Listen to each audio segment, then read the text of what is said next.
Okay, folks, we are live.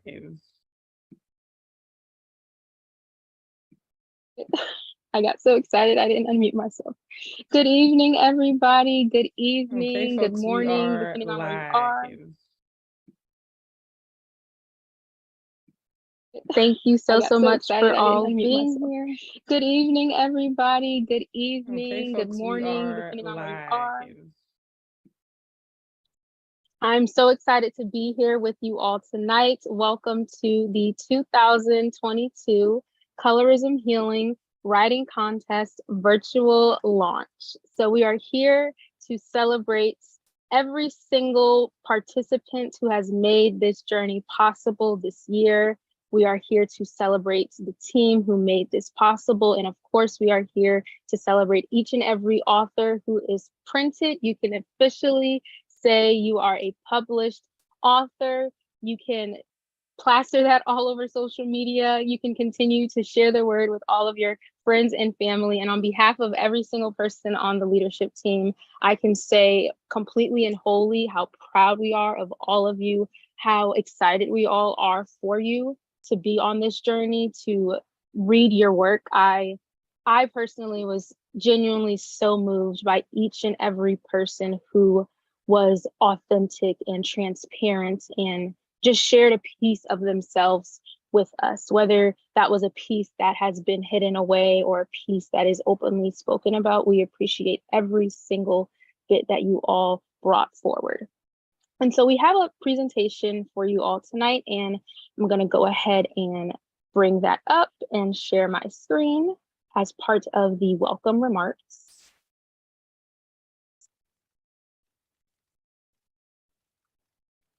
Alrighty. So I am sharing my screen.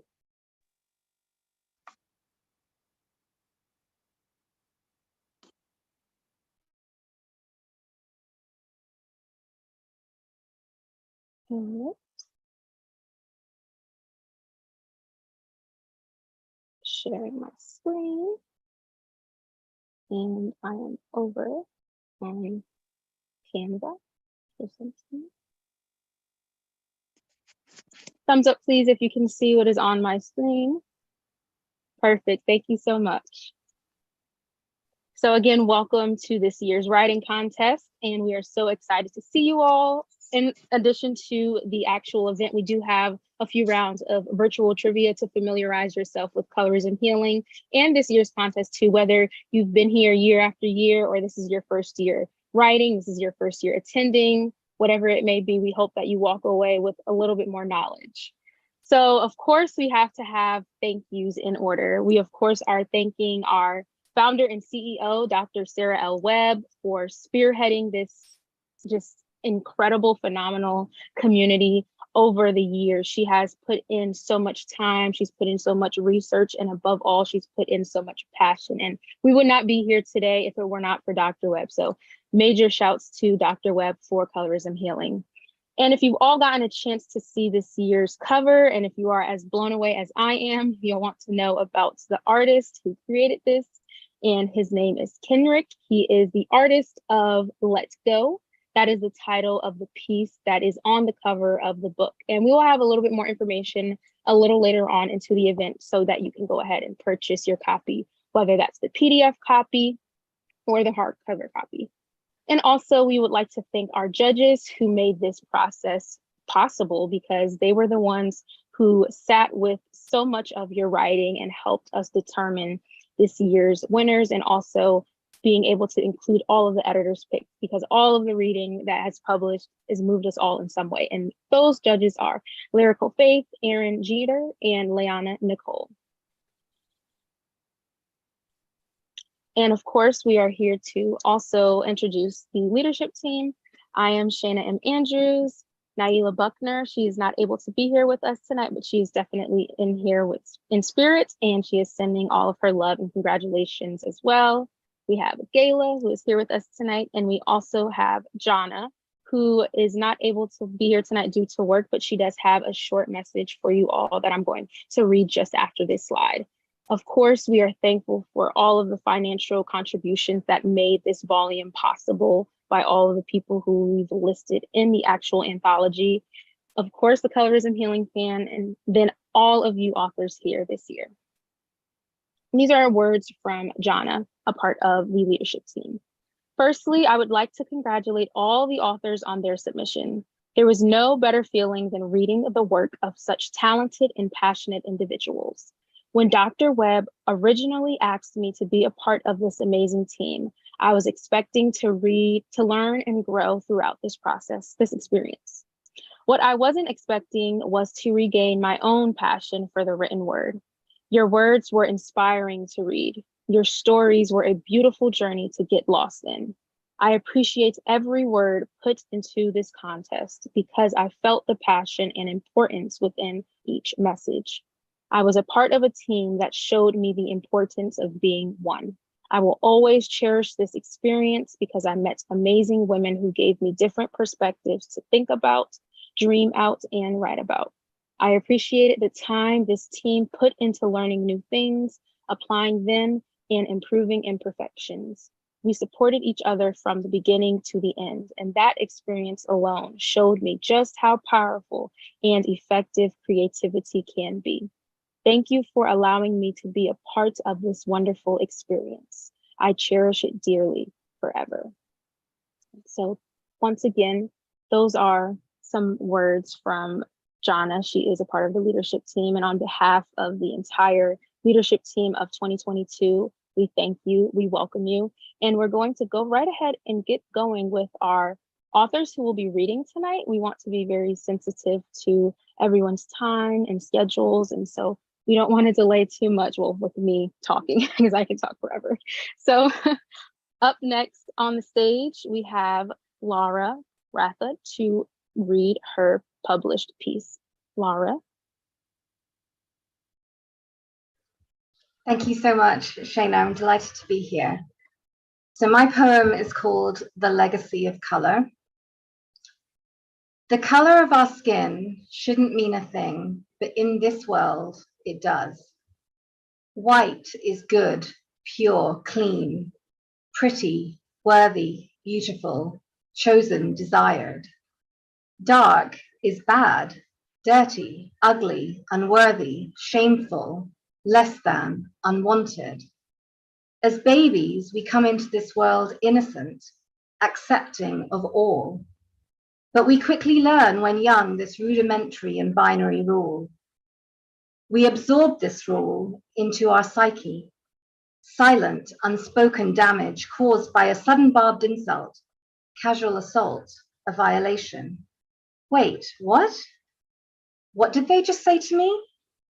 Why did they say that? That's not me. Perfectly awful when it's family who lobs the verbal grenade. The legacy of colonialism and empire lives on strong. And so begins a life of knowing difference and living the effects. Hypervigilance. Laugh with or be laughed at. Now turn the other cheek. Until we're so chock full of others' words, others' actions, we could burst.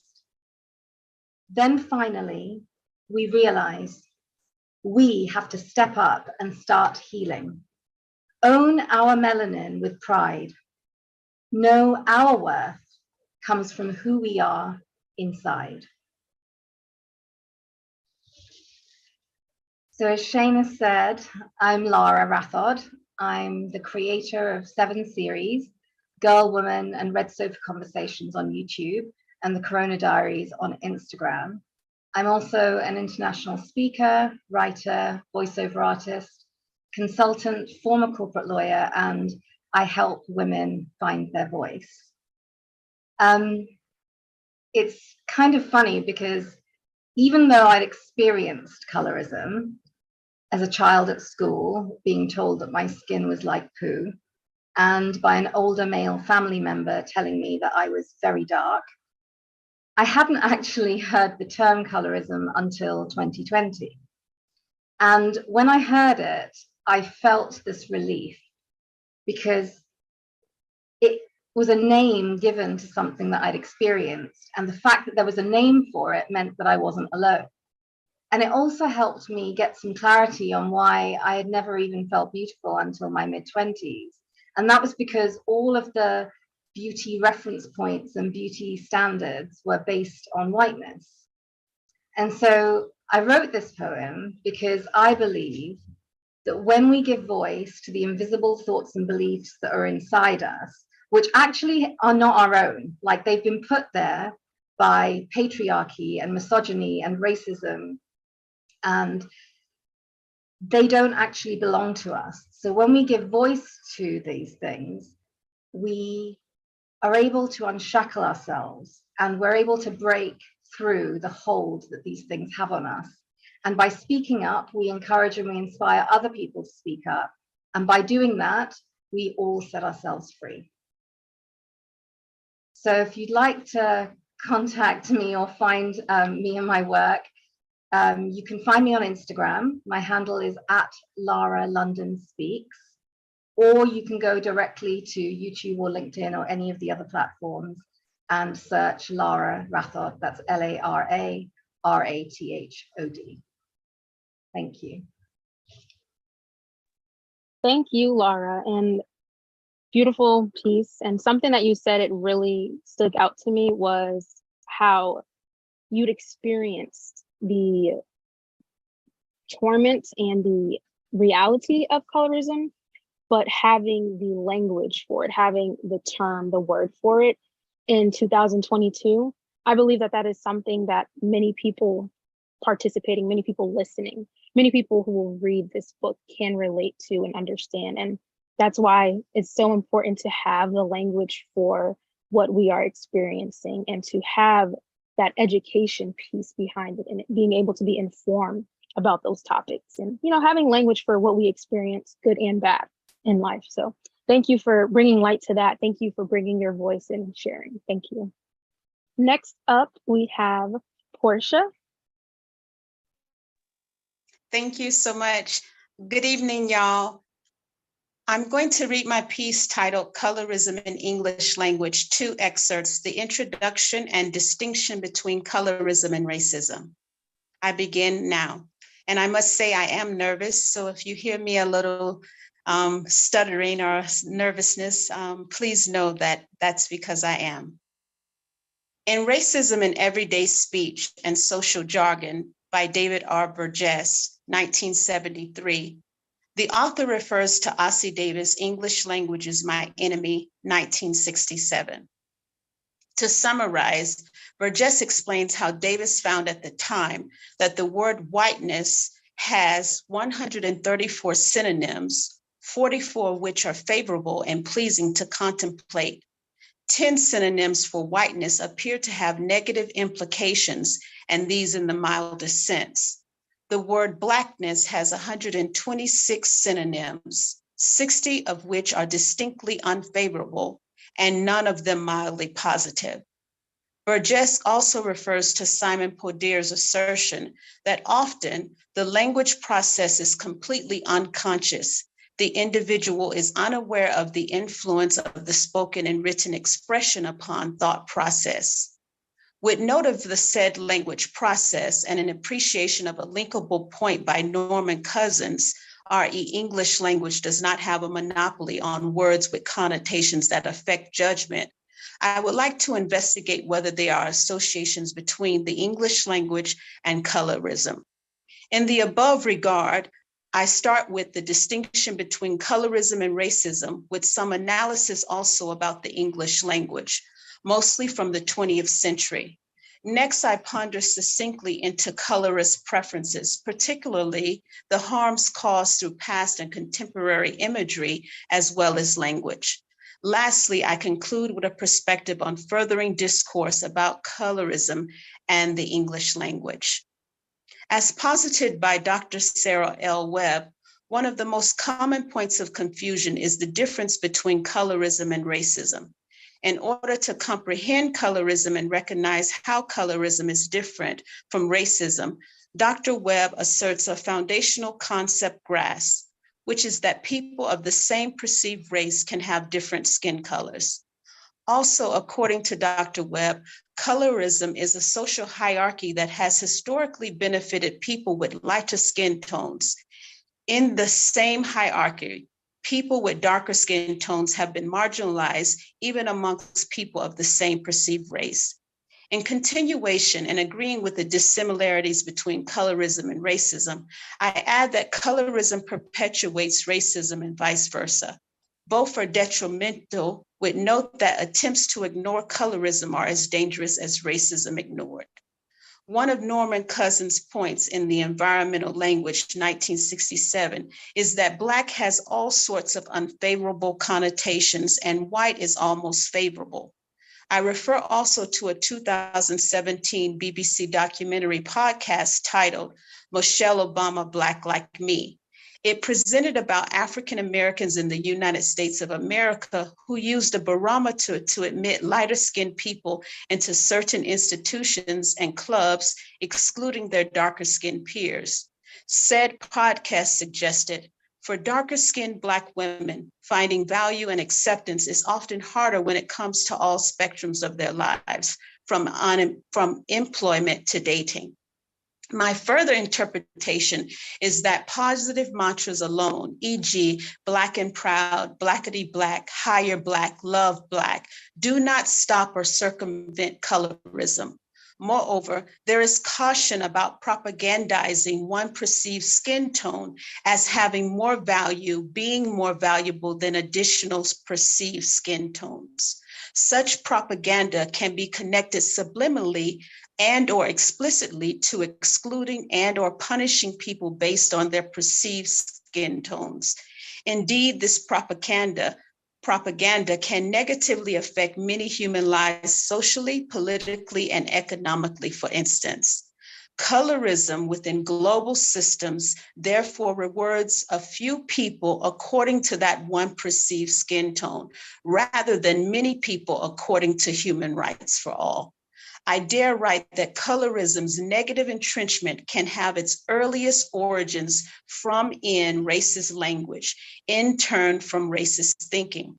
Vernon E. McLean, writer of How Racism is Embedded in the Fabric of Language, 1988, explains that Barry N. Schwartz and Robert Deesh in White Racism, Its History, Pathology, and Practice, 1971, describe the history of Blackness in the racial context of the United States of America. According to Schwartz and Deesh, this practice of aligning calamity with Black people or Blackness is part of the economic, political, social, and racial contents of the United States of America. McLean contends that Europeans who reached the Americas in the 1500s, for instance, were there with a host of inherited associations tied to the word Black and put language to use in first defining and later justifying the status they declared for Africans, for example. Over to you. Thank you. Thank you so much, Portia. Just how it kind of came up through Laura's piece, the education piece I was speaking on. That is definitely a well of knowledge, and the way that you made it engaging and you made it captivating. You weren't, simply listing facts, which is very important, but you showed how creative you can get with this topic, this subject, and that in and of itself is masterful and very crafty. So thank you for sharing your words, and thank you for wrapping up the research into such an intriguing way. As I studied linguistics in undergrad, and so language is really, really interesting to me, and all the different things you have to read and all the evidence you have to pull in, and you did that wonderfully. So thank you again. Next up to share, we have Sitlali.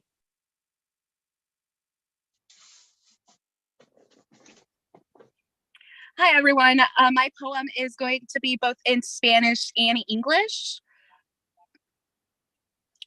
I am what I am. Yo soy lo que soy. De aquí, de allá, from here and from there. A child of North America, a brown-skinned Latina. A child of blended races with colonizers as ancestors that are unfamiliar faces. I am European. I am Native American. I have had to face so much arrogance. I come from the Rocky Mountains, Great Plains, and many trees. I am a child of hardworking immigrants in the land of the free. They came here searching for the American dream with little to no education, much less a degree. We are impure. They were the oppressed and the oppressors. Su piel blanca les dio el privilegio to not feel like an outcast in their own village, born with little to no privilege, born with brown skin, brown eyes, brown hair, being told that light skin, light eyes, and light hair are the cure to living a life so pure. I may have been born in the United States, pero mis raíces vienen de Mexico. Yo soy Colorado, Chihuahua, y Guanajuato, a plains born, nurtured in a rural town, a Mexican-American daughter. Y a través de la frontera, everything was done for her. The daughter and granddaughter of both immigrants and indigenous people. Yo nada más conozco mis raíces aztecas, porque a los demás le llaman illegal. Yo nací en los Estados Unidos, the land of the free, where you have to work twice as hard if you're a minority, donde puedes encontrar a mi gente praying to be heard and seen, because brown eyes, brown skin, brown hair has always had to work harder than light skin and light eyes to make it here. You'll find mi gente de piel morena y negra in the field on their knees, working towards la promesa of this so-called American dream. All their crops were harvested and sold at high prices. All the money was never given to them for their blood, sweat, and tears. I am what I am. Yo soy lo que soy. De aquí de allá, from here and from there. Call me Latina, Chicana, Mexicana, Americana, pero nunca hispana. Hispano es una palabra that was given to the great people who spoke Spanish years ago, and now I have to check it off the box on the census. English flows off of my tongue, and I struggle to pronounce my R's in Spanish, the language I was told to forget and ignore at the age of 5. I refuse to let anyone make fun of my accent because it is not my fault that the education system pushed this idea that I should aspire to be white. I strive for a higher education, breaking the American stereotypes of dark-skinned Latina women. Somos inteligentes, brillantes, hermosas, y sus duros comentarios no me duelen. I was taught that my skin color would determine my success. I was taught that if you had light skin, you had been blessed. I refuse to lighten my skin because I refuse to send out a message that I have to change my entire image in order to please a system that favors to white privilege. I refuse to be a part of that wreckage. I am not Spanish, but I speak Spanish, and my roots derive from countries I hope to visit one day. Spanish is in me, but the history of these ancestors is appalling. Europe lives in me, but none of my family lives across the Atlantic Sea. The rest of my ancestors have yet to be traced. The outsiders overpowered, colonized, and raped. My people were forced to leave their sacred land, an event that I have yet to fully understand. To the Europeans, the natives were seen as a disgrace, causing history to be misplaced and erased, causing history to always put light-skinned, light eyes, light hair to the top, a never-ending cycle that needs to be stopped. Meanwhile, brown skin, brown eyes, brown hair learned a language that was not there. I will never be light skin, light eyes, light hair, but I have learned to love my brown skin, brown eyes, and brown hair. There are so many cultures and tradition I have yet to embrace. Labor made brown eyes, brown hair, brown skin, and we will not allow them to belittle the hard work we have fulfilled. We are far from perfect, but our blood is beautiful. Our brown skin is beautiful. Our brown eyes are beautiful. Our brown hair is beautiful. Brown is beautiful. Thank you, Simone. Beautiful. It's so poetic, and I can hear the rhythm in your piece. What's really cool for me is sitting with you all's writing for so long, and now like hearing it out loud, like hearing the way that you wrote it, hearing the way that it, enter your mind. It's such a really beautiful process, and I'm grateful to be here with you all in as much as real time as possible. So thank you again. Thank you. For group one, those were those who were going to read, and we're going to just switch gears just quickly to have room for discussion questions if the audience has any for all of you authors. And also we're going to ask a trivia question just to kind of see what you all know about colorism healing. No pressure if you don't get the right answer, but we do want to bring in a little bit of trivia to, just spice it up a little bit and add a little bit of fun. So at this time, we are going to see if there are any questions from YouTube. Dr. Webb is going to let me know if anyone poses questions for any of you all in that part of the stream. And if not, I actually do have a question that any of you are welcome to answer. And again, if you are going to answer the question, please just use the reaction icon at the bottom of your screen, and it's like a little raised hand, and that will be the way in which we will have the authors who would like to answer that question answer. And we will have about 2 to 3 more questions throughout the night. So if you don't feel led to answer this one, that's completely fine. There will be more room for everyone to share shortly.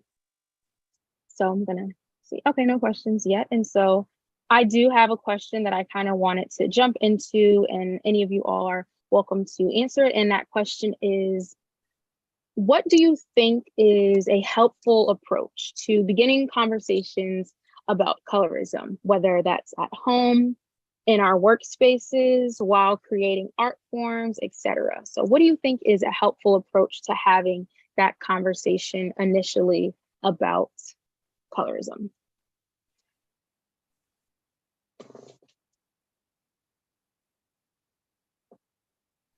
Okay. I saw Alejandro's hand go up first, and so we can have Alejandro answer, and then we can have Lara.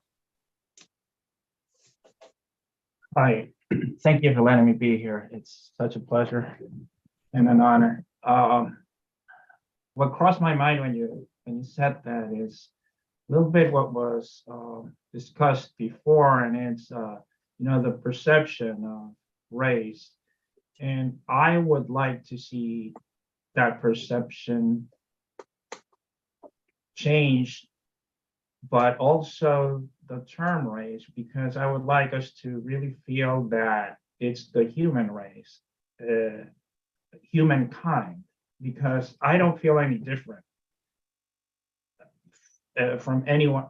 Not that I feel, but I feel part of the same race. And whatever, to the extent that race is used to help people and to especially even out, the opportunities, I think that's good. But otherwise, I think that the notion of human race, to me, is the most important one.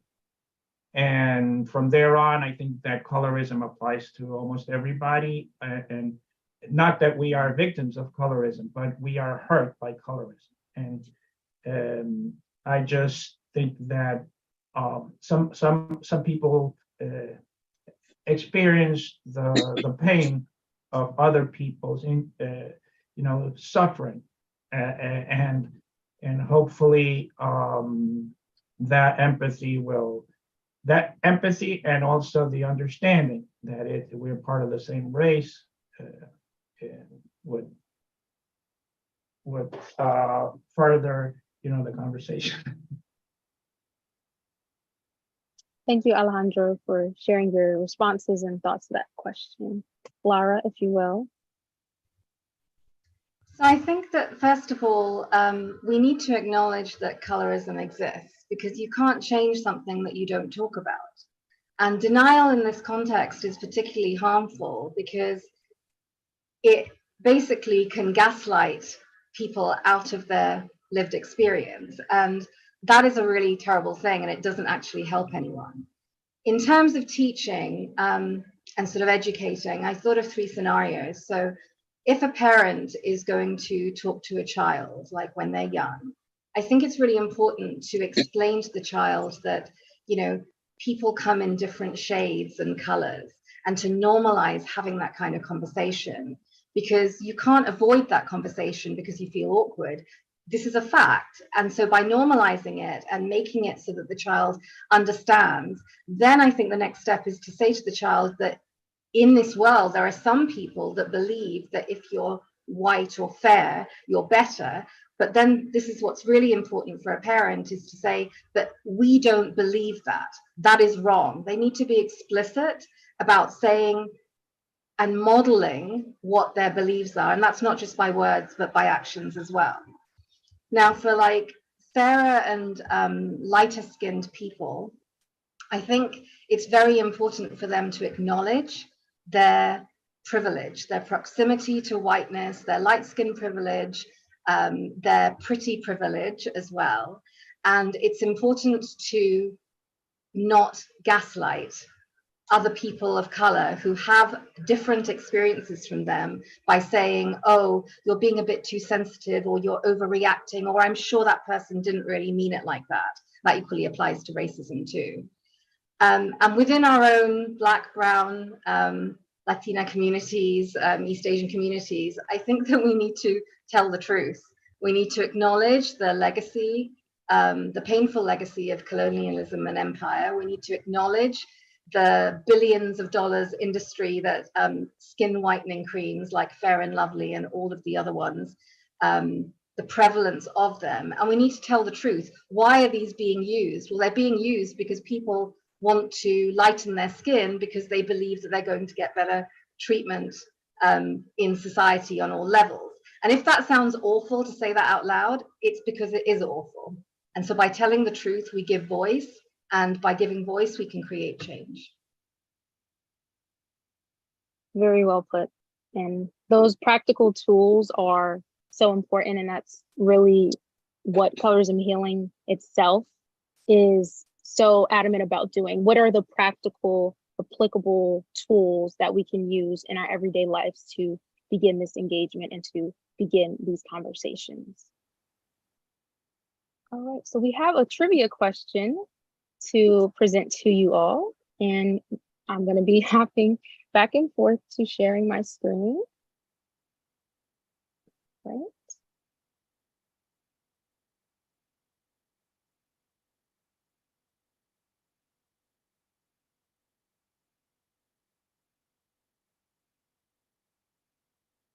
Okay.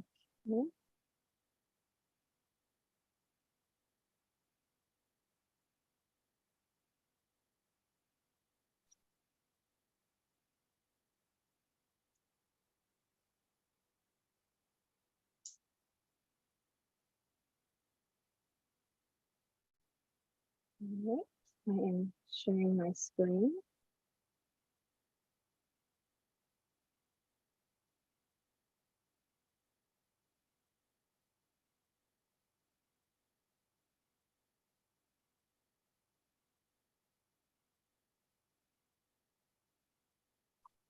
We have some visuals for you all, and it's a quick question. So can you guess the 2017 Colorism Anthology cover? So this is going to be a bit of a throwback. Some of you might have familiarized yourself with Colorism Healing in 2020, 2020, 2021, maybe 2019. So I wanted to throw it all the way back, starting with Dr. Webb. If any of the audience members have any guesses that they want to drop in the chat so that it can be engaging on the side of YouTube as well, that would be wonderful. And while we wait to see if anyone over on YouTube has any guesses, do we have any authors who would like to take a guess? You can either say the first picture, the second picture, third picture, fourth picture, and also for reasons so that we can be very mindful of everybody. If you can just say what the picture looks like as well, that would be very helpful. All right, we have a raised hand, I believe. Was that to take a guess? Oh, the hand went away. Okay, Portia, do you have a guess? Yes, it is the first photo with the dark-skinned woman seated with an afro on a white bench. Thank you. Come through description. Okay, we have our first guess. Okay, we have Zaria and Celeste in the chat saying the third picture, the yellow one, which says Colorism Essays and Poems, and it's yellow, gold, and purple. Okay. Okay, Sienna Morgan on YouTube, she also says the third one she believes is 2017. Okay, any final guesses that anyone is just itching to share before I reveal the full spectrum of what each year is with the cover. Okay, so far we have a vote for the first picture with the afro, and then we have, that would be 3 votes for the third picture. So I'll go ahead and reveal. Okay, so the cover that is yellow with purple and orange is actually the 2017 cover. So thank you for trying, Portia, great guess. But Sienna, Celeste, and Zaria, you were correct, 2017. And then Portia, you were just 1 year off. So the picture with the person with the afro sitting on the white bench is from 2018. The third picture with the afro, which is primarily pink and beige colors, is 2020. And then last year's cover is the third one, which has the bluish greenish background with gold on it. So thank you to everybody for playing. And we're going to jump right back into the authors sharing group 2. So far we have, coming up in group 2, we have Maya Angelica Williams, then we have Sergina Nesteli Magnan, and if I'm pronouncing y'all's names wrong, please let me know, Chelsea Fawn, and Celeste Graham. Up first, we have Maya Angelica Williams. Hello, everyone. Can you all hear me? Okay, perfect. So this poem was written by myself, Maya Angelica Williams, and Grace Reed. Grace could not be here tonight, so I'm going to read it on her behalf.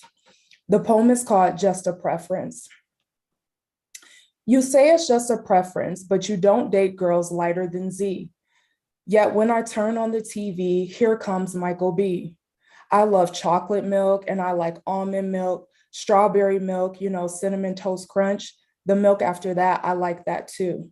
Huh? Well, I guess that wasn't you. No, you're Tristan from Married at First Sight, yet you still have the same preference for light. You say you've got to be with someone that melts your butter, but don't I have the same skin tone as your mother? You say that's just my preference, but it seems to me no coincidence that when I listen to music, Kodak says, I love African-American women, but I don't like my skin. And Neo sings, all the prettiest kids are light-skinned. Then Lil Wayne chants, beautiful Black woman, I bet that B look better red. Isn't that the same thing that you said? You claim light skin is just a preference, but why has my brown-skinned sister never heard a negative thing about her skin? Yet Kevin Hart jokes, dark-skinned women take a punch to the face better than light-skinned women. Why won't you listen to Cash Doll unless there's a light-skinned woman on the hook? Why did Bianca get the job over Gabby? Was it because Bianca had a better look? Why did I grow up thinking that I looked like Megan Good? Was it because Megan used to be the darkest Black woman in Hollywood? Why do Black entertainers first have a dark-skinned child, then so many lose interest in their dark-skinned wife after a while? Black men, I admit, it's not just you. Biracial men, you seem to have the same preference for light too. You say, I'm both. I don't have to choose a side. And you know that's right. Choosing isn't right. That's why I wonder why you so often choose white. Yet when I call you out, you say, I'm overreacting, taking things too personal. It's a joke, lighten up. But why are light-skinned women to marry and dark-skinned women to F? I think Danny said it best. Yellow bone, that's what he want. Dark women just aren't your interest. Still, the moment you see our skin, things are on your mind, acting like we have knees like the stallion. You humor us for a moment, so we end up in your bed. We just want a little attention, but you expect more. We watch as you choose white and light over and over again. We wonder, who will marry a Black woman with medium to dark skin? These are the daily burdens that we bear. Will we make cute babies? Do we have good hair? But let me be clear, your colorist preferences are not wanted here. So the next time that you are tempted to say that you prefer light skin, don't be surprised if I roll my eyes and tell you to think again. Thank you, Maya. What is so powerful about that also, as you and Grace were, well, once you submitted that and we were reading it, was how you tied in relevant culture. Like you showed that it goes beyond what people might think. What is colorism? What spaces does it occur in? What artists or what creators partake in colorism? Like, you know, further enhancing it, the conversation in a negative way, or perpetuating colorism. And, you know, those are names that many of us will recognize, whether or not we, you know who those, like, you know, specific details about those people, including prominent names as part of the people who add to the conversation of colorism very negatively and harmfully. Is very important, you know, because as we know, artists are very, the artists that we listen to and the media that we consume, it really can be impactful for better or for worse. And so I really appreciate how you both would, you know, incorporate those details that are relevant to every generation, and especially with the names you both included this generation. So we thank y'all for writing that piece. We thank you for sharing on behalf of you both. Next up, we have Sergina. Hello, I am Sergina Nestle-Meillan. And yeah, I'm a poet. I do spoken word as well. I haven't been able to do it lately because I'm in school. I'm in medical school right now. But I'm working on it. Okay, yeah, so this poem is entitled, Know Your Worth. Honey dipped with bliss, these hips were not solely made for your consumption.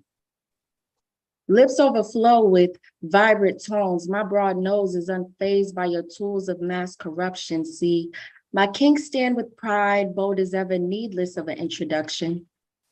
Built to function when adversity is at its highest capacity.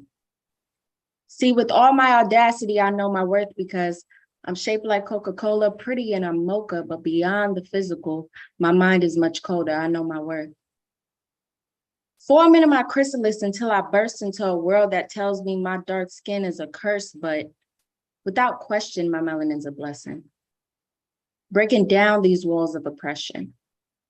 Turning our everlasting strife into long-lasting lessons. Black is beautiful and bound to leave an impression. Oh yeah. Without question, God gave me a blessing. That's it. Thank you. So I'm sorry, I just jumped right in there.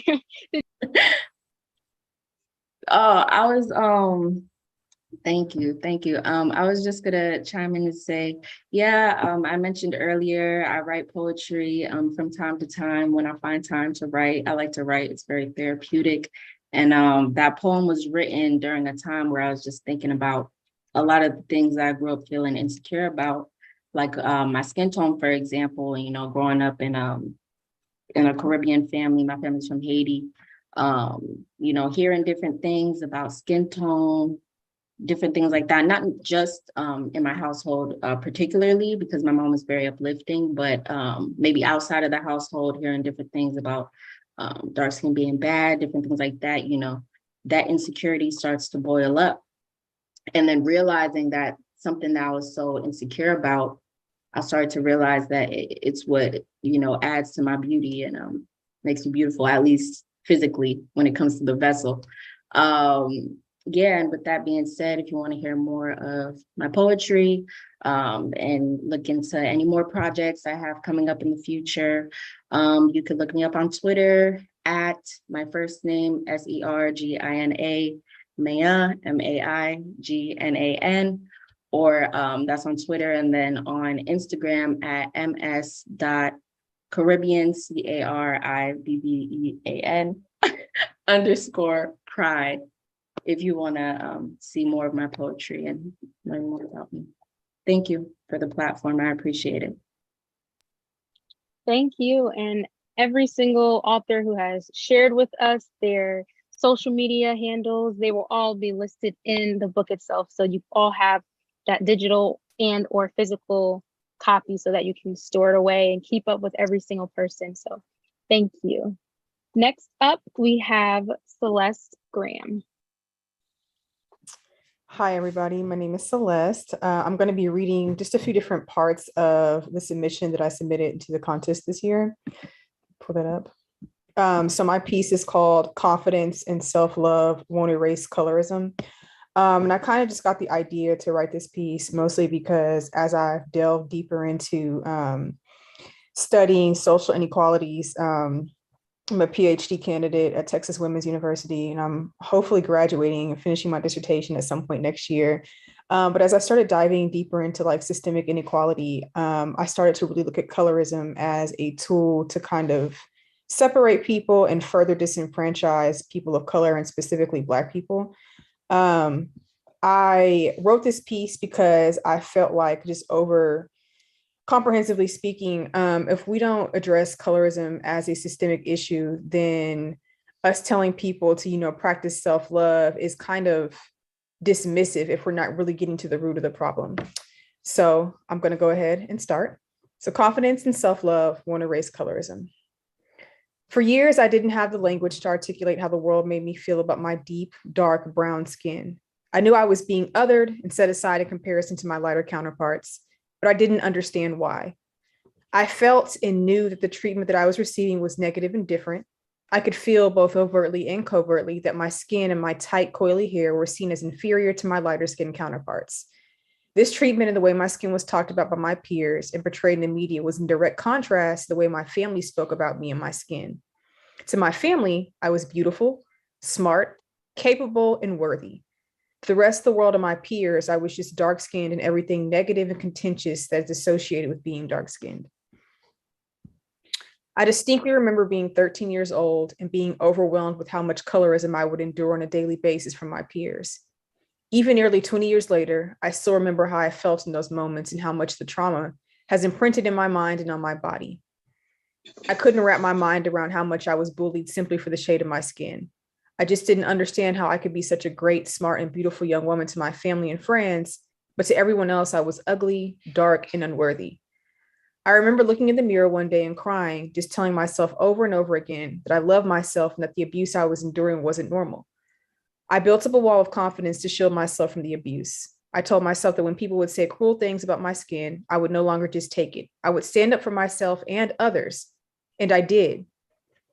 I began to research famous dark-skinned women and role models across industries and time periods to confirm what I've always known about dark-skinned women. We are worthy, intelligent, and beautiful. We have always existed and flourished in a variety of spaces. We are talented, capable, and we deserve to exist and flourish with dignity.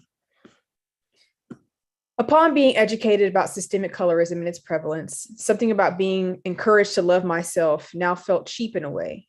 Yes, I love myself, and I encouraged others to do the same. I saw myself as an intelligent, beautiful, and capable young woman. I was confident in who I was. These feelings helped me create and nurture the necessary outlook I needed to live my life with quality. But now I understood that it just wasn't enough to encourage others to do the same. It's not enough to teach people and tell people to love themselves without actively working to create a world and spaces that would recognize their full humanity as dark-skinned people. When we encourage people to love themselves as a solution to colorism without addressing the actual problems that create an environment where people do not see value in their skin, we are just putting a Band-Aid on a problem that requires surgery. When dealing with depression at the macro level, micro solutions will only have limited impact. We must address colorism at the same level in which it operates, broadly, systemically, and comprehensively. Only then can we say to people that we should love themselves while also creating a world that shows them that we love them too. Thank you. Yes, beautiful, Celeste. Your piece really highlights the layers to colorism and how being affected by it is environmental, but also how one person can look at the reality of who you are and what you look like and see it for the beauty that it is, but you can go into a completely different community and it be, instead of being a tool, it can be, you can be told that it's a weapon or it's something to be fearful about or to be ashamed of. And so it's really refreshing to be able to hear that the positive experiences that you have had from family and from loved ones, and how you had that experience in home and then going out into the world, how it was completely a 180-degree experience. And so that just goes to show the world that we live in and how the stark differences really, really are. So thank you for sharing. Thank you. Next up, we, sorry. Oh, sorry. Go ahead. That's okay. No, go ahead. I just wanted to tell people that if they wanted to keep up with me, to give them my information, but I know you mentioned that it's already, so I'll just put my I'll put my website into the chat for those who want it. Thank you. No problem. Thank you. And last for this group, before we move on to a discussion question and a trivia question, we have to read their work is Chelsea Fawn. Hi, I'm Chelsea. The poem that I wrote was called Snakes. I'll just read off of it and I'll try to explain what my mindset was whenever I wrote it. Okay, snakes. Bring me a mask. I want to see how long this relationship lasts. This everlasting shed. And now look at it dead. Don't I look great? Or a little too fake? You've reached under the dead skin of the truly wholesome sin. I'll see you in hell when I bite my own tail. I think I wrote this during quarantine. It was my junior year of high school and it was in 2022. So we were going through the pandemic and stuff like that. I was preparing to audition as drum major within my high school band, and I was going auditioning with like a friend. We kind of had backlash because around that time there was like discriminatory towards the Asian community, and it was kind of hard to go through for me as someone who's evidently Asian and colored, while my other friend who is also Asian didn't really have as many repercussions because of her evident skin color. So I think within writing that piece, I was just fueled by a lot of anger. And so, but I didn't act upon it. I sublimed it into art. Yeah. Okay. Yeah, that's it. Thank you for your time. Thank you, Chelsea, for that just transparency and honesty, and really taking that experience that you had and allowing it to be the fuel to create such a beautiful piece that you shared with us all. So thank you.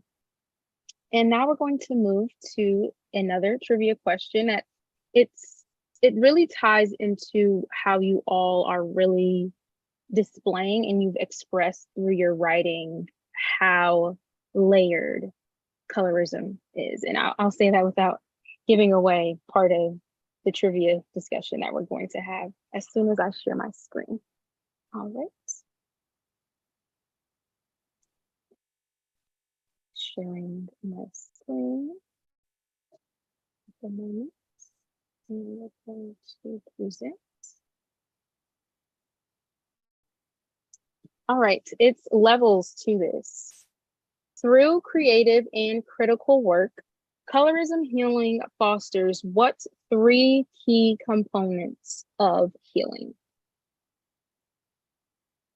So basically what this question is asking is, in what ways does Colorism Healing as a whole classify or put levels to how colorism is experienced?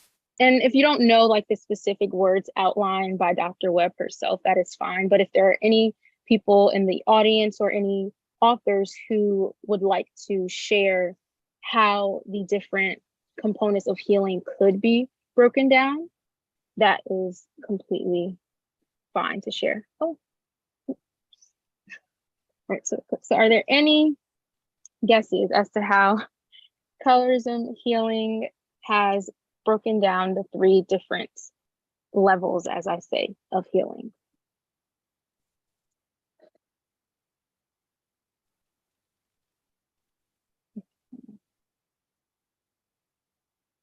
Any guesses? Okay. If there are any guesses, you can raise your hand or share with us in some way.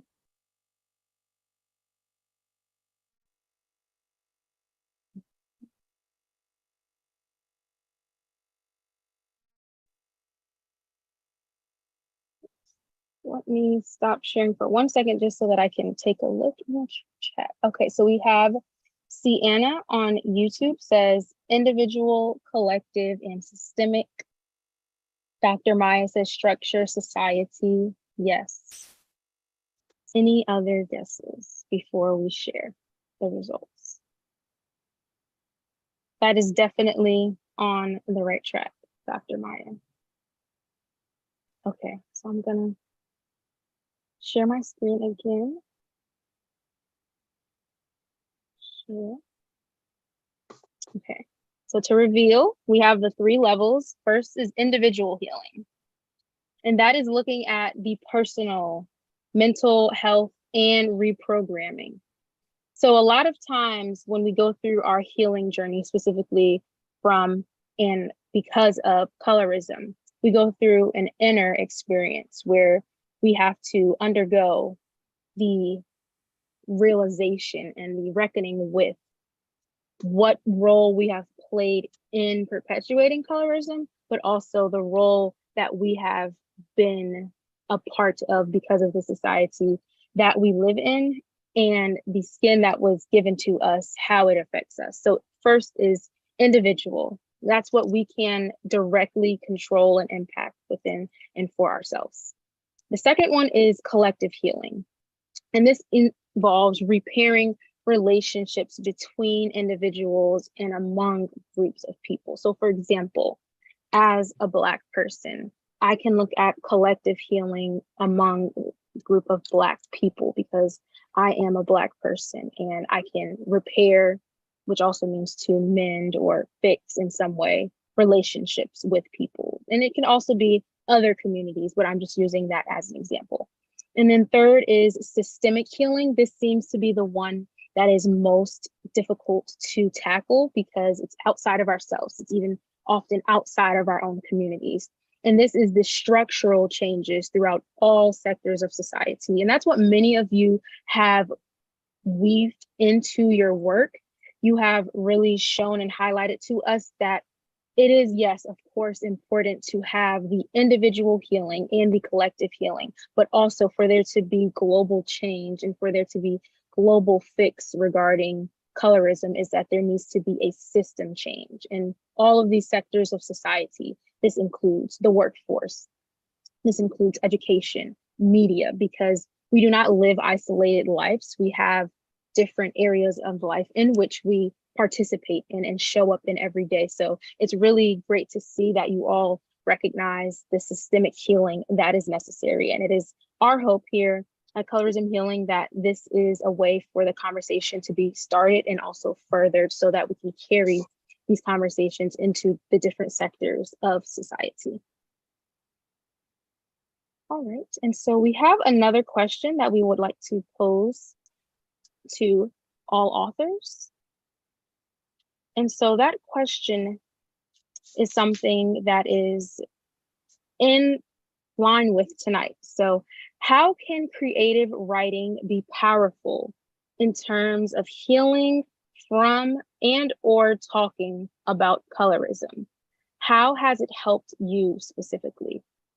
And again, this is for any and all authors who are present. And as Portia has wonderfully done, if you would like to answer this question, just go ahead and raise your hand and we will answer, we will call upon you in the answer in the order that the hands went up. So first we have Portia responding to this question, and then we have Sergina. So go ahead, Portia.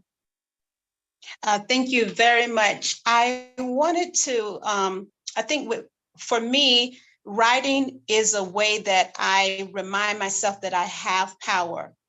As a person who has studied language and also just this idea of what someone thinks of me or what I think of myself, does that automatically imply that that is true? So for writing, especially in this 21st century, with just the social platforms that we have, it really reminds me that I have power. So I am not a billionaire, obviously. I have power. What is that type of power that I have? So if anyone comes to me and says to me, well, you are disempowered, knowing the power of words, I'm going to push back immediately and say, well, what type of power do you think I don't have? And then the other point I just wanted to say that in that process of writing and editing, which I can detest sometimes and I can love at times, for tonight, I love it.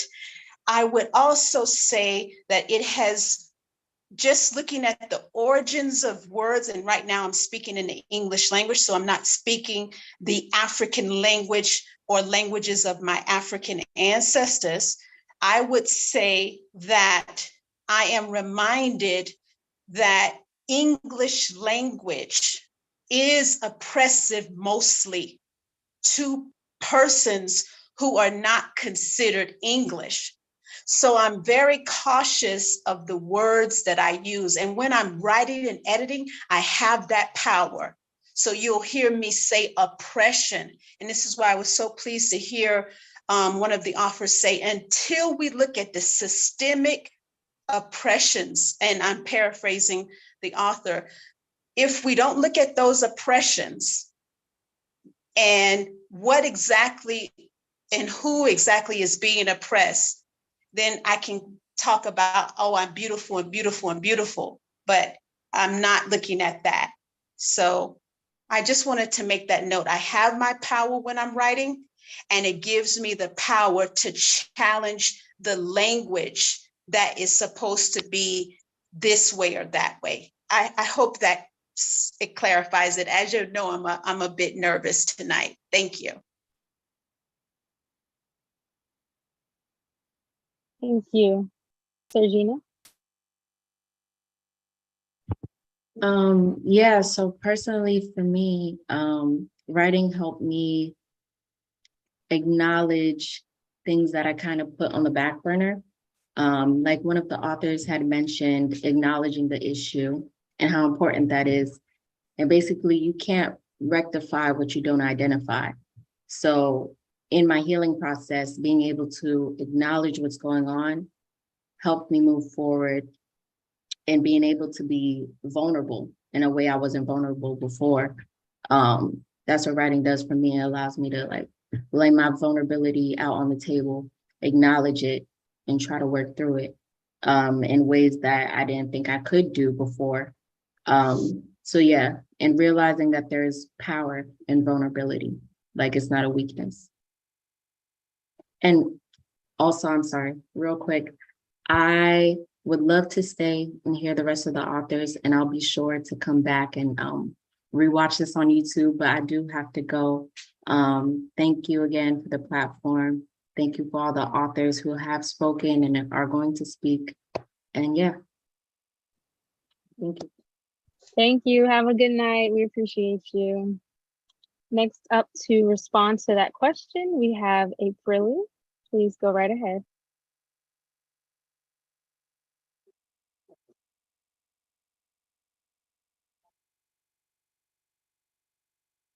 Greetings, everyone. I was trying to unmute myself there. So nice to be here with you all. I definitely wanted to respond to the question as to how creative writing allows for healing and as an outlet. I just wanted to say that for me, creative writing allows me to write just for me, just for whatever I need to express in any given moment. And I believe that it can be the same for any of you and any of us. And in a sense, it's journaling for me. And it can be as judgmental, as non-judgmental, as we allow, or as our subconscious or my subconscious may allow. And so it's one of the freest spaces I've ever experienced. And for that outlet to be available with a writing utensil and paper, it's really just one of the most valuable things to me. So I think that that's where I find my healing, and where we are able to just give more than we might even give to, say, like a therapist, or a plethora of different outlets that are available to us. It's just so affirming and refreshing when someone does resonate with my writing. And so that's a bonus and a plus and icing on the cake. It's just the cake is really the ability to be able to express myself in that space, regardless of a reader, a hearer, or anyone. Thank you, April. So at this point, we are going to transition back into our author readings with our third and final group for the night. And to share with you all who that is, we have Clara Olivo, Paris T. Daniels, Alejandro Jalif, Rapti, Aprili, and last but not least, Janine. So at this time, Clara, we are ready to hear from you.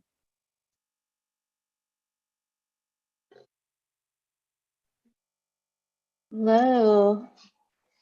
Can y'all hear me okay? Awesome.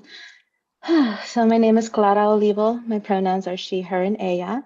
I am a queer, neurodivergent Afro-Salvi poet, abolitionist, and spoken word artist.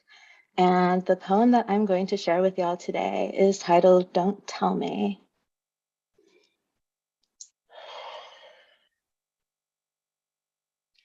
Past, present, future, woven together, creating endless streams of beautiful blackness flowing into a mosaic of splendor and despair, intertwining with indigenous glory.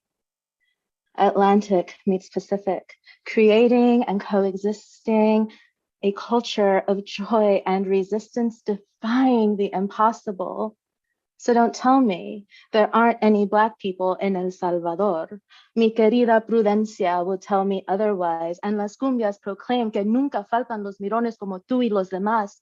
Because when you look like this, a walking reflection of your ancestors' pride, people can't help but ask, what are you? As if short of divine isn't enough, as if surviving genocide does not denote me the right to be seen as who, rather than what am I?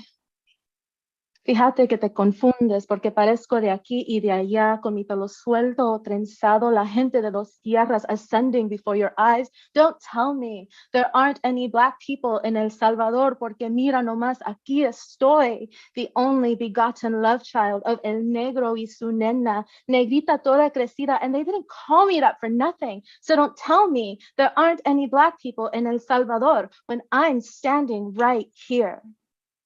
Thank you. Thank you, Clara. Would you like to share your social media handles with us at this time, where we all can find you? Yeah, absolutely. So I am on Instagram as Hija de Milagro, all one word.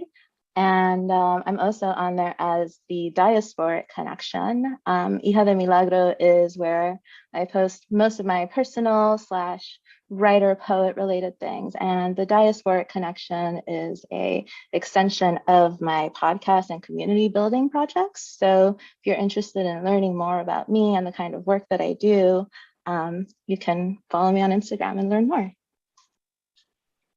Thank you for sharing where we can find you, and thank you for sharing that moving piece again. Hearing it come to life here tonight is really a gift to us all. So thank you so much. Next, we have Paris T. Daniels. Hello, everyone. Can y'all hear me? Okay. I'm Paris. I will be sharing woman to woman, girl to girl. Woman to woman, girl to girl. Know your self-worth, go forth and conquer the world. Woman to woman, girl to girl, you are beautiful, intelligent, and a gift to mankind. You are the missing piece to every man's puzzle. Keep your head high and never let it hang low. Walk with a strut wherever you may go. Whether your skin is brown, yellow, chocolate, peanut, red bone, or caramel, it's the melanin mixture of us. Or whether your hair is straight, curly, or kinky afro core, we were created with God's vision and merely nothing more. Woman to woman, girl to girl, let your light glow up this world. Encourage the next woman and lend her a helping hand, because at the end of the day, we are all women and we must help each other to stand. Thank you. Thank you, Paris. Would you like to share where we can find you online, how we can keep up with you beyond tonight? I do not have social media, but I am on LinkedIn at Paris Daniels, as well as YouTube. I do a few projects there as Soulfully Paris. Thank you, Paris. What I really appreciate about your piece, as well as other authors tonight, is that you are reminding us of the beauty and the handsomeness also within us all, despite what the harm of colorism has tried to put and embed in all of us, reminding us of who we are. So thank you for that uplifting and encouraging piece. Next up, we have Alejandro. Hi, thanks again for having me. Hitanji, just got a couple of lamb chops next to the mashed potatoes, next to my disbelief, mashed into the news and the congressional circus on my plate. I hate to abuse a recurring concern. I mean, look at the kitty books. But can this get any more deceitful or patently fake? Her silence precedes over the trial of her own nomination, withstanding word by word a soapy plot so deeply cooked in prejudice. My fingers want to reach out with squirmish anxiety, but clench the cold bottle of dark amber that I strangle for poise. Then her face shapes a single tear that spills onto the surface of every kitchen table, making the night immediate. The color of her skin is apparent no more but black, so devotedly beautiful, so devotedly kind. My thumb wraps around a final sip of Gitanji's outpour of trust in a system that woefully failed her ancestors. Her presence elicits the dutiful applause of a nation. Her prudence is all the rage. Thank you, Alejandro. Thank you. Is there anywhere that we can continue to stay up to date with your creative projects that you would like to share? Oh, no, I think the most important thing is that I'm with you right here, that I'm, going back to the healing, I do this because writing things down helps you heal, because you feel the injustice in others, and it's something that I don't know, you don't know what to do with it. And I also want to say, in case my previous words didn't come out the right way, but I am fully in agreement with everybody about the extent of the systemic injustice and seriousness of the injustice and throughout history. Of course, this was writing down my thoughts, my experience on the couch in front of the TV during that process for Justice Jackson. But earlier this year, I had the luck to be in a presentation by Ruby Bridges, who she has written some very powerful and beautiful books for children, also to empower children and to help them understand injustice. And basically, I'm just saying this because those are the kinds of things that have, how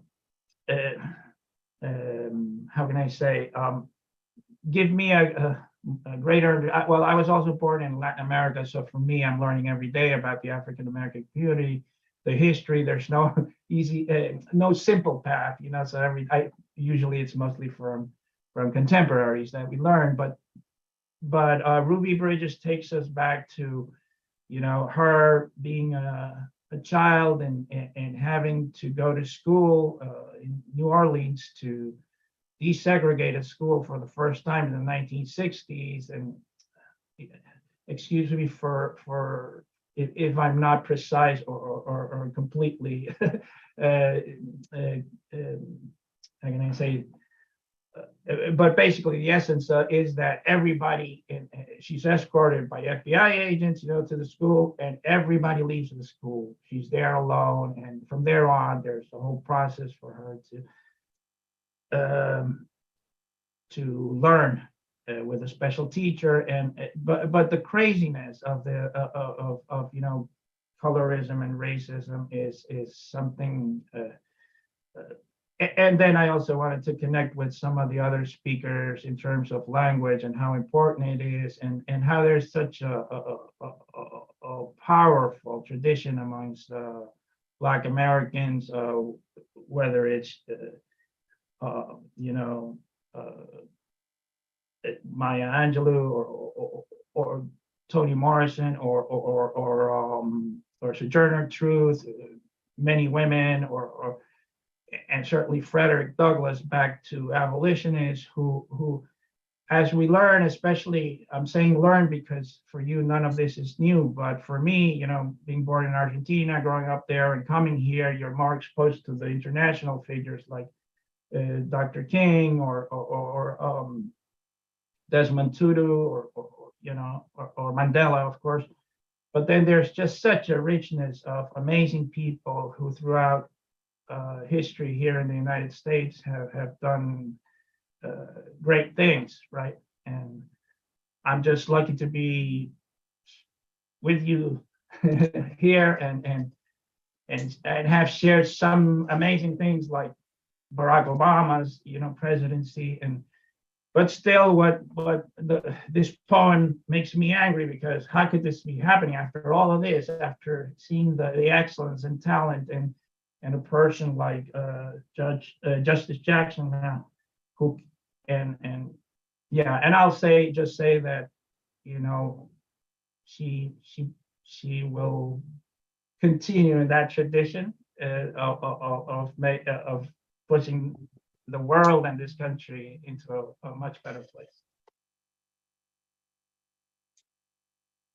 Thank you, Alejandro. And I really appreciated your pieces as I was reading and listening now tonight. The imagery that you put into your pieces, the sensory language that you were using, it was really a great addition to the message itself that you were getting across. So thank you for your reading. Thank you for your thoughtful responses as well. Next up to read, we have Aprili.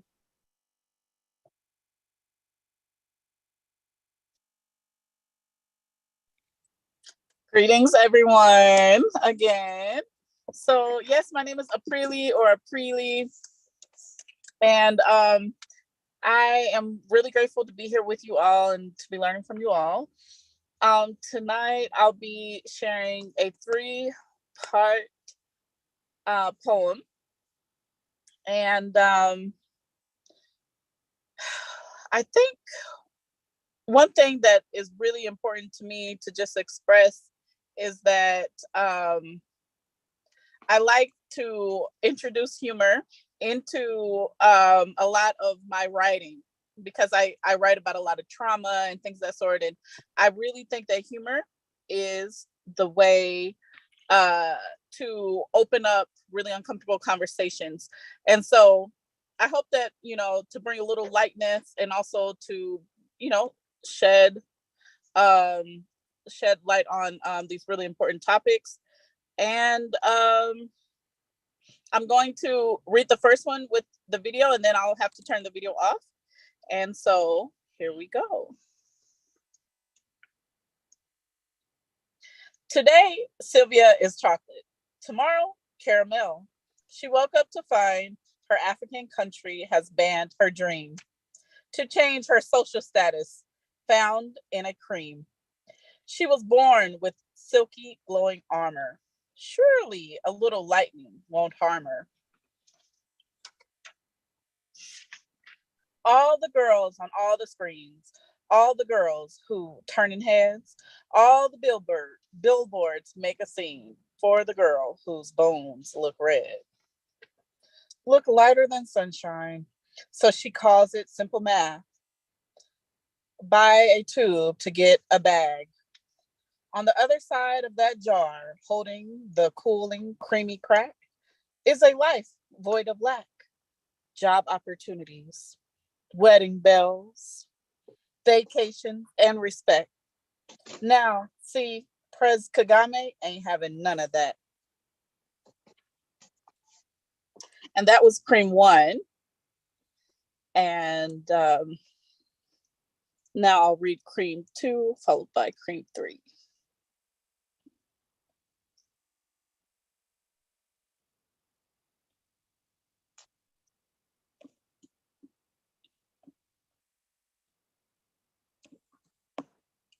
Stacy stays out of the sun rays and she'll end up brighter. Everyone says she has to diet fast and stop being lazy, she ponders. Your body weight is in your choices, folks tell her. Well, she tells them, they're also in control of their complexion. They too can easily massage some of Mama Yella's dream cream into their daily routine. You'll be looking clean, Mama Yella promises, teeth gleaming. Whoever told you you can't change the skin you're in? Mama Yella asks as her multi-million-dollar empire is headed to Elon Musk's moon. Well, not anymore. That's a thing of the past. Manifest a golden future. Use Mama Yella's for milky skin that lasts. The commercial ends, and Sister Girl is headed to Zippy's, New Eaton's Sephora equivalent, hoping to clean her blemished skin and present herself as pristine as Celine. She forgives God for making her dark, because now God has told her in a dream, let there be light, and she couldn't be more in agreement. She's inching near the store door when she catches a glimpse of herself reflected in a shop's mirror. Unlike the lake, she didn't see her own beauty in the eyes staring back. I'll be happy when, she thinks. She snaps a before picture and can hardly wait till she tracks her results on TikTok. How dare she allow any dusty human being to change her mind made to pass judgment on anything she chooses to pursue. She's going to take this journey on. She's going to sing a new song. My daddy, Alabama. No, that won't do. He's from Florida. She reminds herself, shaking her head. Surely a name change is in order. Stayance has a nice ring to it. She smiles like the city. 5'5" with deep eyes. She's on a highway to High Yella, bloody shoes to the pedal, to the metal. In the fast lane, craving cool, heavy whipping cream. Tasha is on a mission. She's created Mama Yella's dream cream when she saw an opportunity for millions and pounced on it. Like light-skinned lion Nala, queen to be. You want to be successful, don't you? She tells her fan base. Let them know you mean business. Present yourself as a bright light, mind, body, and soul. Be the love and light on the inside and the outside too. Glow with the flow, she tells her high-end clients. Don't worry about the color of your children. You'll snag yourself a white spouse, or you can always go with a sperm or egg donor who passes the lemonade litmus test, if you know what I mean. Erupting with laughter. You'll never have to think about those dark days again, she reassures her believers, and all her patrons' worries disappear. She learned how to capitalize on her pain. Her memoir is named Colorism Rules Everything Around Me. Cream. A jingle accompanies the announcement of her book tour. Get the money, dollar bill, y'all. At Cream book signings, she explains how colorism is one drop in the sea of humanity. We must unapologetically use the system meant to oppress us to our advantage and show out like we did with perming our kinks. Don't fight the wave. Be like water and flow. Don't hate the player, baby. Somebody had to hop on the billionaire bandwagon. Shit. And so, if we can get BBLs, silicone, Botox, starve ourselves, lip jobs, eye color changes, toe reduction, breast reductions, pounds of makeup, relaxers, acrylic nails, piercings, tattoos, weaves, wigs, tracks, waxes, lashes, microblading, tinting, electrolysis, height increases, transgender affirming surgeries, and the like, Tasha's gonna need y'all to get off her back for helping the world with their obsession of clearing out the black and appearing snowflake white. Don't miss out on Mama Yella's annual Black Friday White Christmas Gala.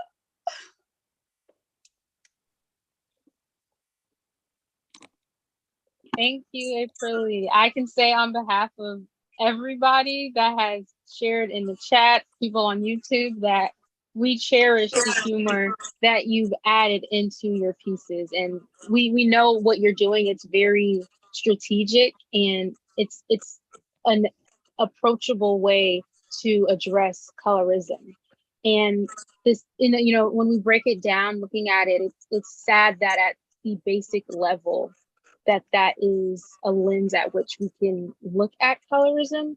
But the way that you've used the tool of humor and comedy with such a serious subject and have just elevated the conversation, and you've craftily used your pen to break the yoke about this conversation and to have this conversation. We definitely appreciate what you are doing and for what you are sharing. Is there anything about yourself or where we can find you beyond tonight's party that you would like to share with us? Thank you so much. I just want to say thank you, truly, Shayna, for everything. It's been wonderful getting to know you. And thank you, everyone. I look forward to reading everyone's comments. And so for me, my general, all my information is really on my website, which is aprili.org, APRILI.org. And my Instagram is at realest memoir ever.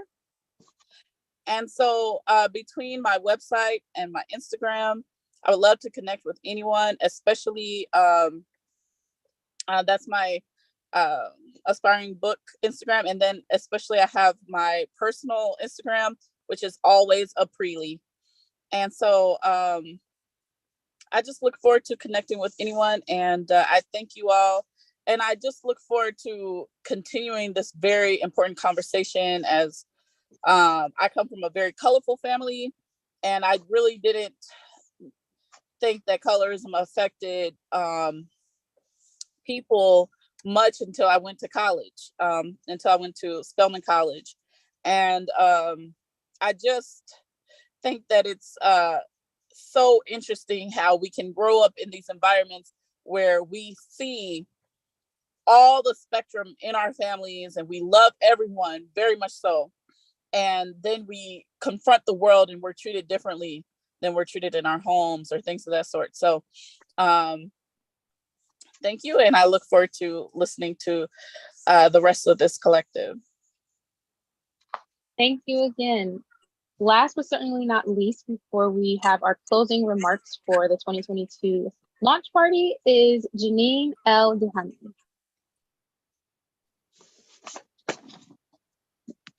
Good evening, everyone.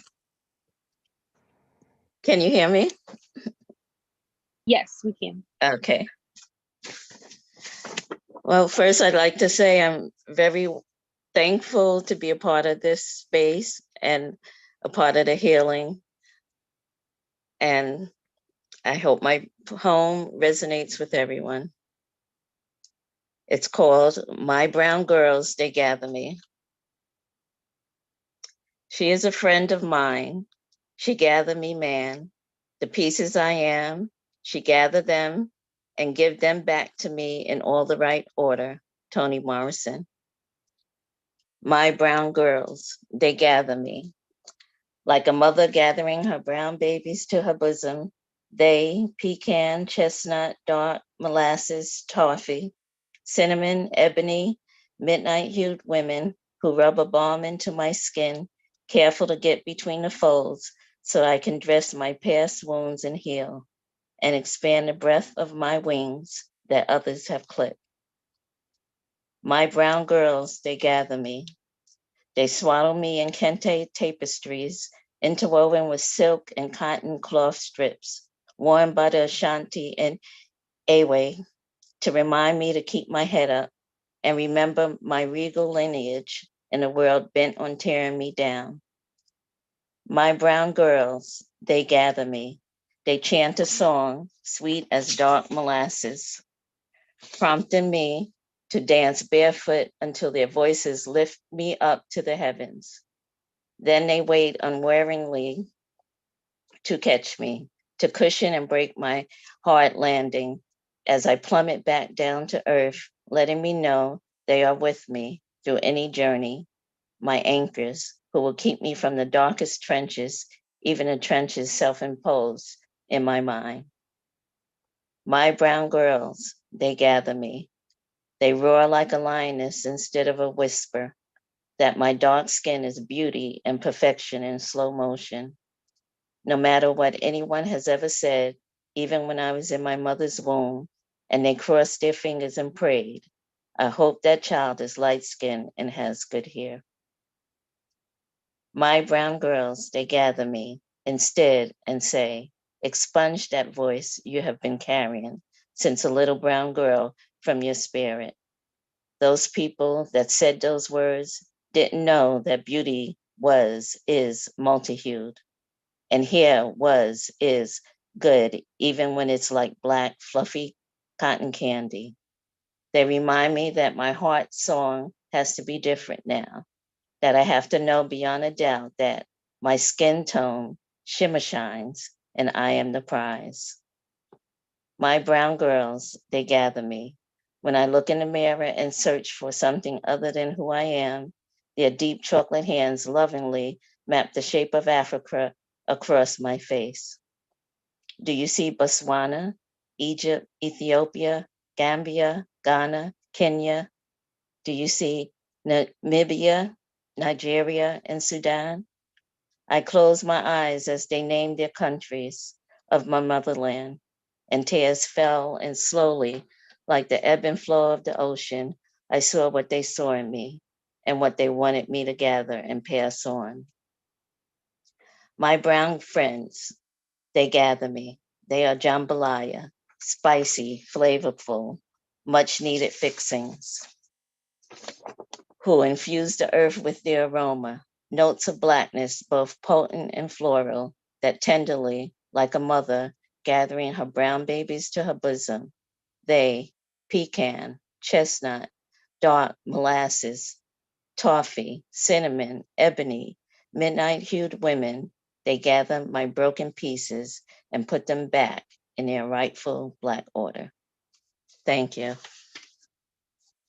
Thank you, Janine. Oh, that was just so, I felt like I was, through your words, taking a trip from coast to coast and being just invited and welcomed by every brown and Black girl that I know, don't know, but still love all the same. So thank you so much, Janine, for sharing Thank you. that Thank you so much piece. for creating this space. Yes, absolutely. Is there any information that you would like to share with us all to stay in touch with you? I don't have any social media, unfortunately. I haven't started one yet, but you can look up me on the internet and you'll find some of the stories I've written, a lot of fiction and essays. All right, sounds good. Thank you again, Janine. So we're going to just show you all the anthology for those of you who might not have gotten a chance to see what this year's covers look like. I know earlier we shared from 2017 to 2021, but I do want to spotlight that for you all and just blow it up big.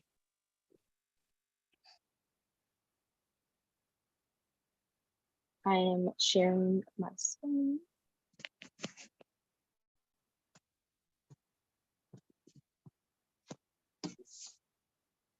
And so here is the 2022 Colorism Healing Writing Contest Anthology.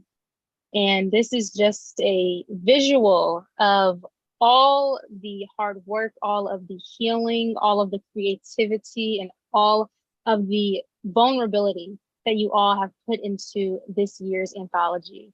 All of the authors who've read tonight, the authors who've attended tonight, all the authors featured here, we genuinely thank you for giving so much of yourself to us. And we, of course, want to highlight this year's anthology. It is available in PDF form on Colorism Healing's website.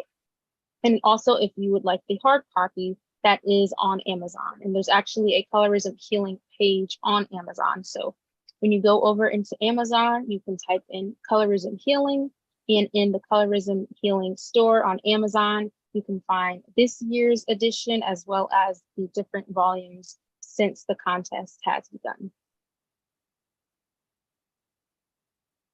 All right, so at this time, we have come to a closing for the virtual party, but I did want to pose a question for you all to reflect upon. You can use this question to journal. You can use this question as a conversation starter after this meeting with your family, with your friends, anyone you'd like to discuss the question with. And the question is, what is one piece of advice that you, your adult self, would like to give to a younger version of yourself about colorism? And so that can be something that, whether it's tonight that you have realized or something through this writing contest process over the year, or anything that you have seen or experienced that has helped you at this stage in your life. What is something that you needed to hear or be told? And also, I encourage you, as you reflect on this question, to consider the people in your lives, the people in your communities who may need to hear encouragement, who may need to hear these transformative words. And personally, I want to say how proud I am of every single author who contributed as far as in print, but also every single author who read tonight. This is not an easy task to get before people and to share what you've stored away in your heart and stored away in your notebook. So major kudos to all of you for sharing and giving so much of you tonight. And we look forward to seeing you in future contests. And to officially close out, we do have Naila Buckner, who is a part of the 2022 leadership team. I want to make space for Naila for any words that you would like to offer to the authors or share with anybody tonight to close us out. So Naila, the floor is yours. Hi everybody, my name is Naila and I was an assistant editor for this project this year. I just like to say that I appreciate everyone for coming and for being here and for sharing. It takes a lot of courage, as Shayna was talking about, to not only share your work in a private sense as in sending it into the contest, but also to come here and to share it with all of us and to give us that experience, which is very appreciated on our end. So just thank you everyone for your contributions, and thank you so much for being a part of this project. Beautifully said. Thank you, Naila. Thank you, Dr. Webb. Thank you, Gayla. Thank you, Jonna. Thank you, every single one of you here tonight, every single one of you who will be watching this replay. We just hope that it moved you in a special way, gave you practicality to move forward with your own healing from colorism journey. So thank you all over on YouTube as well. We hope that you have a great night. Enjoy the rest of your week, and we will see you again. Bye, everybody.